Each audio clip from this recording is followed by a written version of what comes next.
So I'm going to borrow from Henry. I'm not in the business of standing between you and lunch without good reason, but I think we have a very good reason.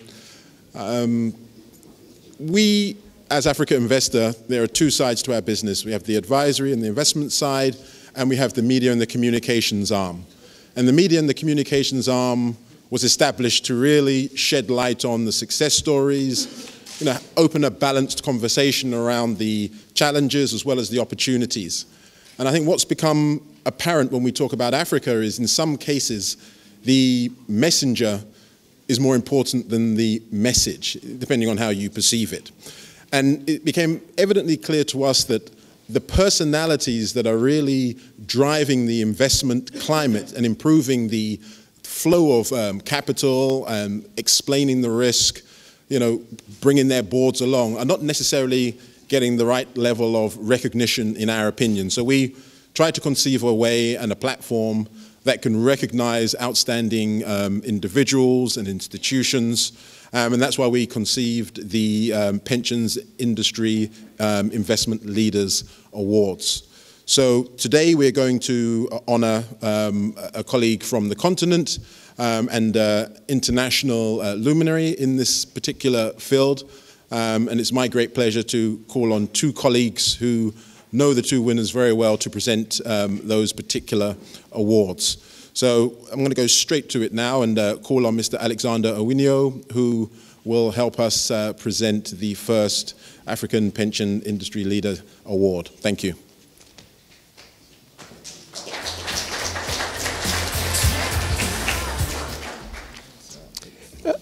Thank you very much, Hubert. It's not very easy to present an award to your own countryman, Edward.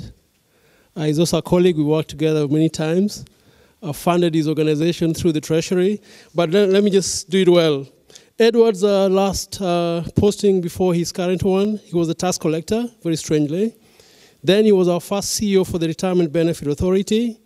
And in this role, he assisted the sector grow from 50 billion shillings to nearly $10 billion today.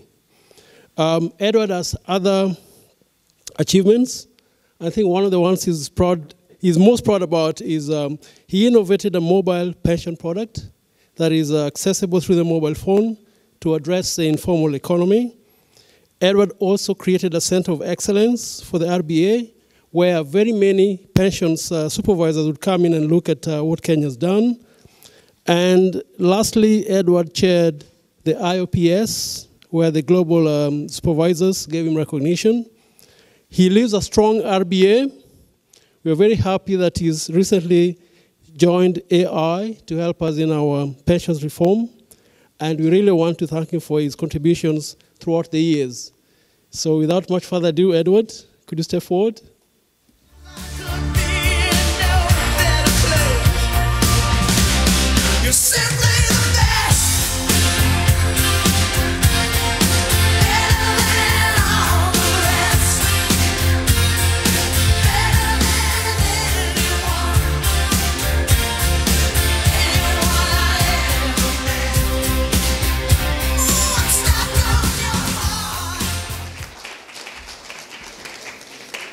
Welcome.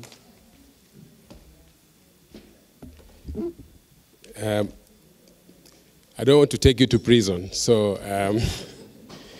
I would like to take this opportunity to thank African Investor to having recognized me for this award. I believe that this award did not just come from me, it came from my team, because for the last 16 years as a regulator, I believe the sector has actually changed, and I worked together with Stewart. I think there is a lady here that we're working together at IOPS. She's sitting at the back there. Fiona Stewart, maybe she can stand. She was the secretary of IOPS when I was the president, before she joined the World Bank. And I think now we are still working together. And we are looking forward that IOPS and the World Bank will be working together with Africa Invest in a number of areas. So mine is to thank all of you for that recognition, and I look forward to supporting the AI. Thank you.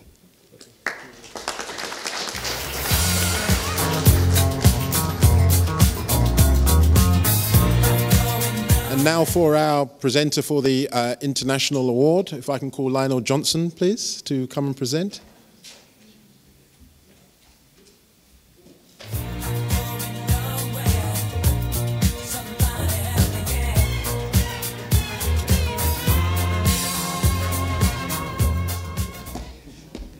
I've never been introduced to come up to Bee Gees, so I appreciate that.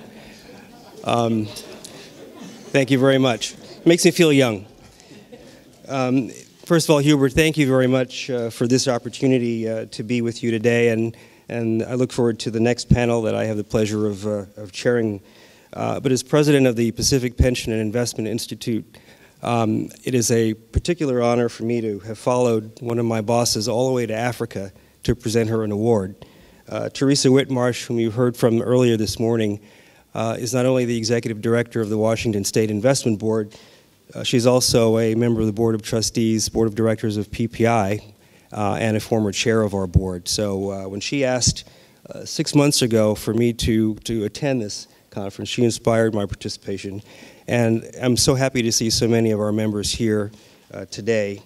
But Hubert, you asked me to present this, not because of her service to PPI, but because of Teresa's leadership, not only in Washington State, where she has for so many years led an amazing team of investors who have provided incredible returns for the people of the state of Washington, but she has also played a leadership role on the global stage, not only in the World Economic Forum and PPI, but also, as you've heard today, providing leadership for the state of Washington and looking at opportunities for long-term investment in the emerging markets.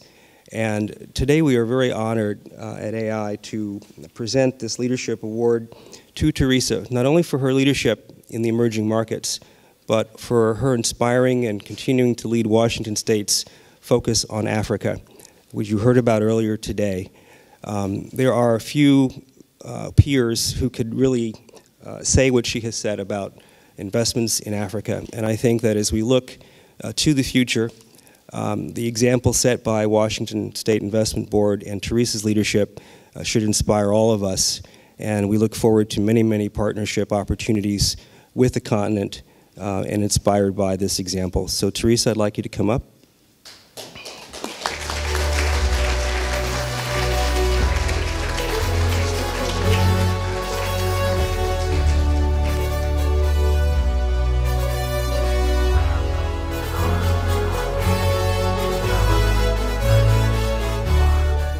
Thank you. I'm going to just say it to that. That's a simple thank you. I'm humbled. We're delighted to be here.